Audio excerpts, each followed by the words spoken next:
کے شروع میں ہم نے کل پڑھا تھا 49 پیج نمبر. ٹھیک ہے، تو ہم یہ شروع کرتے ہیں. اور اس سے پہلے گزارش ہے کہ اگر آپ کو ہماری ویڈیوز پسند آ رہی ہیں تو اس کو لائک کریں اور ہمارے چینل کو سبسکرائب کریں جونی یوٹیوب کے نام سے. ٹھیک ہو گیا، تو صفحہ نمبر 49 کو ہم شروع کرتے ہیں. بسم اللہ الرحمن الرحیم نحمدہ و نصلی علی رسولہ الکریم. مہاجرین اور انصار کے بارے میں جو ہے وہ بات چل رہی تھی. اگر آپ پچھلی ویڈیوز پلے لسٹ ہے پوری ہماری، پچھلی ویڈیو نمبر 10 پہ جائیں گے تو آپ کو زیادہ مزہ آئے گا. بلکہ میں آپ سے ریکویسٹ کروں گا پوری پلے لسٹ کو آپ اپنے پاس سیو کریں آفس آتے جاتے، اور جو ہے وہ آپ جو ہے وہ اپنے فارغ وقت میں 8-10 منٹ کی ویڈیو سے ان کو دیکھیں. بسم اللہ الرحمن الرحیم نحمدہ و نصلی علی رسولہ الکریم. اسی سلسلے میں حضرت عبد الرحمن بن عوف رضی اللہ تعالی عنہ خود اپنا قصہ بیان کرتے ہیں کہ جب ہم لوگ مدینہ طیبہ آئے تو حضور اقدس صلی اللہ علیہ وآلہ وسلم نے میرے اور سعد بن ربیع رضی اللہ تعالی عنہ کے درمیان بھائی بندی کا رشتہ جوڑ دیا. سعد بن الربیع رضی اللہ تعالیٰ عنہ نے مجھ سے کہا کہ میں انصار میں سب سے زیادہ مالدار ہوں، میرے مال میں سے آدھا تم لے لو اور میری 2 بیویاں ہیں، ان میں سے جون سی تمہیں پسند ہو میں اس کو طلاق دے دوں، جب اس کی عدت پوری ہو جائے تم اس سے نکاح کر لینا. بخاری. یزید بن اسم رحمۃ اللہ علیہ کہتے ہیں کہ انصار نے حضور اقدس صلی اللہ علیہ وآلہ وسلم سے درخواست کی کہ ہم سب کی زمین مہاجرین پر آدھی آدھی بانٹ دیجئے. حضور صلی اللہ علیہ وآلہ وسلم نے اس کو قبول نہیں فرمایا، بلکہ یہ ارشاد فرمایا کہ کھیتی وغیرہ میں یہ لوگ کام کریں گے اور پیداوار میں حصہ دار ہوں گے، کہ ان کی محنت سے تم کو مدد ملے گی اور تمہاری زمین سے ان کو مدد ملے گی. اس قسم کے تعلقات اور آپس کی محبت محض دینی برادری پر آج عقل بھی مشکل سے آئے گی، آج عقل میں بھی مشکل سے آئے گی. اللہ تعالیٰ کی شان ہے کہ آج وہ مسلمان جس کا خصوصی امتیاز ایثار اور ہمدردی تھی محض خود غرضی اور نفس پروری میں مبتلا ہے. دوسروں کو جتنی بھی تکلیف پہنچ جائے اپنے کو راحت مل جائے. کبھی مسلمان کا شیوہ یہ تھا کہ خود تکلیف اٹھائے تاکہ دوسروں کو راحت پہنچ جائے. مسلمانوں کی تاریخ اس سے بھری ہوئی ہے. ایک بزرگ کی بیوی بہت زیادہ بدخلق تھی، ہر وقت تکلیف دیتی تھی. کسی نے ان سے عرض کیا کہ آپ اس کو طلاق دے دیجئے. فرمایا کہ مجھے یہ خوف ہے کہ پھر یہ کسی دوسرے سے نکاح کرے گی اور اس کی بدخلقی سے اس مسلمان کو تکلیف پہنچے گی. کیسی باریک چیز ہے. آج ہم میں سے بھی کوئی اس لیے تکلیف اٹھانے کو تیار ہے کہ کسی دوسرے کو تکلیف نہ پہنچے. تیسری صفت آیت شریفہ میں انصار کی یہ بیان کی کہ مہاجرین کو اگر کہیں سے غنیمت وغیرہ میں سے کچھ ملتا ہے تو اس سے انصار کو دل تنگی یا رشک نہیں ہوتا. اور حسن بصری رحمۃ اللہ علیہ کہتے ہیں کہ اس کا مطلب یہ ہے کہ مہاجرین کو انصار پر جو عمومی فضیلت دی گئی اس سے انصار کو گرانی نہیں ہوئی. چوتھی صفت یہ بیان کی گئی کہ وہ باوجود اپنی احتیاج اور فاقے کے دوسروں کو اپنے اوپر ترجیح دیتے ہیں. اس کے واقعات بہت کثرت سے ان کی زندگی کی تاریخ میں ملتے ہیں، جن میں سے چند واقعات میں اپنے رسالہ حکایت صحابہ رضی اللہ تعالیٰ عنہ کے باب ایثار و ہمدردی میں لکھ چکا ہوں. من جملہ ان کے وہ مشہور واقعہ بھی ہے جو اس آیت شریفہ کی شان نزول میں ذکر کیا جاتا ہے کہ ایک صحابہ حضور اقدس صلی اللہ علیہ وسلم کی خدمت میں حاضر ہوئے اور بھوک کی اور تنگی کی شکایت کی. حضور صلی اللہ علیہ وآلہ وسلم نے اپنی بیویوں کے گھروں میں آدمی بھیجا مگر کہیں بھی کچھ کھانے کو نہ ملا. تو حضور صلی اللہ علیہ وآلہ وسلم نے باہر مردوں سے ارشاد فرمایا کہ کوئی صاحب ایسے ہیں جو ان کی مہمانی قبول کریں. ایک انصاری جن کا اس میں گرامی بعض روایت میں ابو طلحہ آیا ہے ان کو اپنے گھر لے گئے اور اپنی بیوی سے کہا کہ یہ حضور صلی اللہ علیہ وآلہ وسلم کے مہمان ہیں، ان کی خوب خاطر کرنا اور گھر میں کوئی چیز ان سے بچا کر نہ رکھنا. بیوی نے کہا کہ گھر میں تو صرف بچوں کے لیے کچھ کھانے کو رکھا ہے اور کچھ بھی نہیں ہے. حضرت ابو طلحہ رضی اللہ تعالیٰ عنہ نے فرمایا کہ بچوں کو بہلا کر سلا دو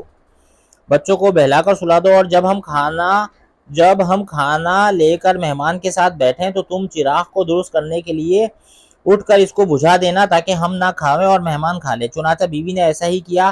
صبح کو جب حضور صلی اللہ علیہ وآلہ وسلم کی خدمت میں حاضری ہوئی تو حضور صلی اللہ علیہ وآلہ وسلم نے ارشاد فرمایا کہ اللہ جل شانہ کو ان میاں بیوی کا طرز بہت پسند آیا اور یہ آیت شریفہ ان کی شان میں نازل ہوئی. احادیث کے سلسلے میں نمبر 13 پر ایک حدیث شریف اس آیت شریفہ کی تفسیر کے طور پر آ رہی ہے. یہ جن احادیث کا ذکر ہو رہا ہے نا ابھی، جیسے قرآن پاک چل رہا ہے تو آگے احادیث آئیں گی تو پھر یہ آئے گا. اس کے بعد اللہ جل شانہ کا پاک ارشاد ہے کہ جو شخص اپنی طبیعت کے شح یعنی لالچ سے بچا دیا جائے وہی لوگ فلاح کو پہنچنے والے ہیں. شح کا ترجمہ طبعی حرص اور بخل ہے. یعنی طبعی تقاضا بخل کا ہو چاہے عمل سے بخل نہ ہو۔ اسی لیے علماء سے اس کی تفسیر میں مختلف الفاظ نقل کیے گئے ہیں۔ حرص اور لالچ سے اس کی تعبیر کرنا صحیح ہے، جو اپنے مال میں بھی ہوتا ہے، دوسرے کے مال میں بھی ہوتا ہے۔ ایک شخص حضرت عبداللہ بن مسعود رضی اللہ تعالیٰ عنہ کی خدمت میں حاضر ہوئے اور عرض کیا کہ میں تو ہلاک ہو گیا۔ انہوں نے ارشاد فرمایا کہ کیوں؟ وہ کہنے لگے کہ اللہ جل شانہ نے ارشاد فرمایا کہ جو لوگ شح سے بچائے جائیں وہی فلاح کو پہنچنے والے ہیں، اور مجھ میں مرض پایا جاتا ہے، میرا دل نہیں چاہتا کہ میرے پاس سے کوئی چیز بھی نکل جاوے، جیسے آج ہمارا دل نہیں چاہتا۔ حضرت ابن مسعود رضی اللہ تعالیٰ عنہ نے فرمایا کہ یہ شح نہیں ہے، یہ بخل ہے۔ اگرچہ بخل بھی اچھی چیز نہیں ہے، لیکن شح یہ ہے کہ دوسرے کا مال ظلم سے کھاوے۔ حضرت ابن عمر رضی اللہ تعالیٰ عنہ سے بھی اس کے قریب ہی نقل کیا گیا، وہ فرماتے ہیں کہ شح یہ نہیں ہے کہ آدمی اپنے مال کو خرچ کرنے سے روک لے، یہ تو بخل ہوا اور یہ بھی بہت بری چیز ہے، لیکن شح یہ ہے کہ دوسرے کی چیز پر نگاہ پڑنے لگے۔ حضرت طاؤس رحمۃ اللہ علیہ کہتے ہیں کہ بخل یہ ہے کہ آدمی اپنے مال کو خرچ نہ کرے، اور شح یہ ہے کہ دوسرے کے مال میں بخل کرے، یعنی کوئی دوسرا خرچ کرے، اس سے بھی دل تنگی ہوتی ہو۔ حضرت ابن عمر رضی اللہ تعالیٰ عنہ سے نقل کیا گیا کہ شح بخل سے زیادہ سخت ہے، اس لیے کہ بخیل تو اپنے مال کو روکتا ہے اور بس، اور شہی اپنے مال کو بھی روکتا ہے اور یہ بھی چاہتا ہے کہ دوسروں کے پاس جو کچھ ہے وہ بھی اس کے پاس آ جائے۔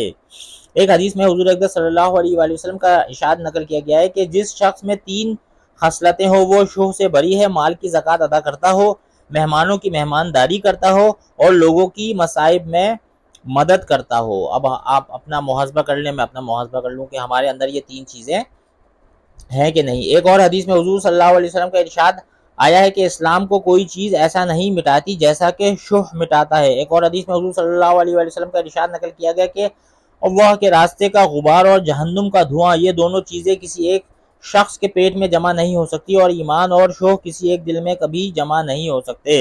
ایک حدیث میں حضرت جابر رضی اللہ تعالیٰ عنہ حضور اقدس صلی اللہ علیہ وآلہ وسلم کا ارشاد نقل کرتے ہیں کہ ظلم سے بچو، اس لیے کہ ظلم قیامت میں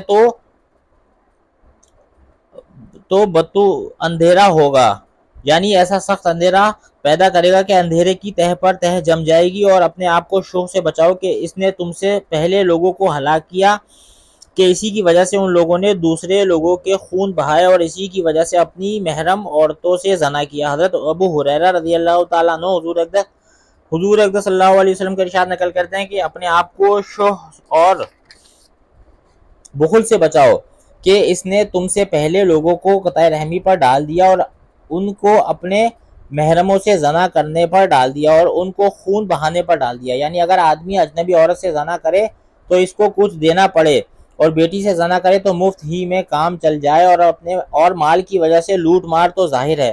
حضرت انس رضی اللہ تعالیٰ عنہ فرماتے ہیں کہ ایک شخص کا انتقال ہوا، لوگ کہنے لگے کہ یہ جنتی آدمی تھا۔ حضور صلی اللہ علیہ وسلم نے فرمایا تمہیں اس کے سارے حالات کا کیا علم ہے؟